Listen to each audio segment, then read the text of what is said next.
I have a super fun, a little bit funny update to the letter I got from the woman that was really mad when she found out that for 5 years of being married, her mother-in-law had purchased every single gift, that her husband allegedly got her, but the mother-in-law was the one that went shopping.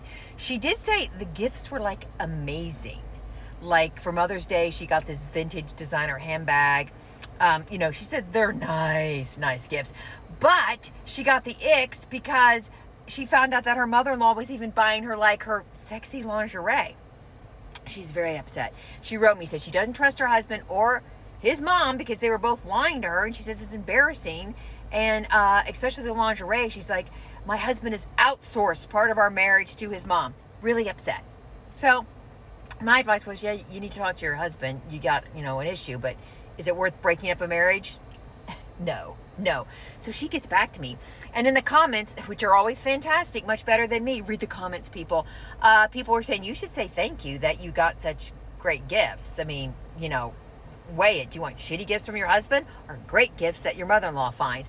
So she had a talk with her husband, and her mother-in-law was very apologetic and said that her husband, her son's father, had always given her really crappy gifts, and she was determined that her daughter-in-law would get nice gifts. And she said she didn't mean to lie to her, but she wanted her to be surprised, blah blah blah. Oh, and how the woman that wrote me found out that her mother-in-law had been buying her gifts for 5 years is that some rando relative let the cat out of the bag. If you want the full letter experience, click there. So she gets back to me, and she said she was really mad. She goes, I actually pouted for a while. My mother-in-law apologized. Because, of course, she accepted her apology. Her husband was like, I'm sorry, but, I stink at stuff like that. And she's like, weaponized incompetence. So it was really bad. So she just had her birthday, and her husband got her a gift.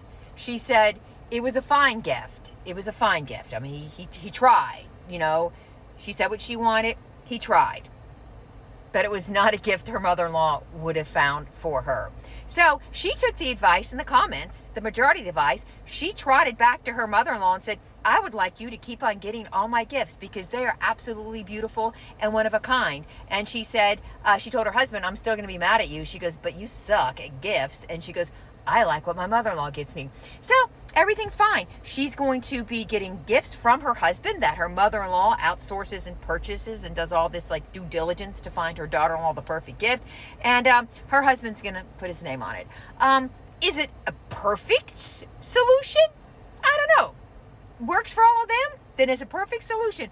But I think it's funny that she's like, God, I miss those amazing gifts. So more power to her for looking in the mirror and say, I don't care who buys me the gifts. I've now decided I want the good ones. So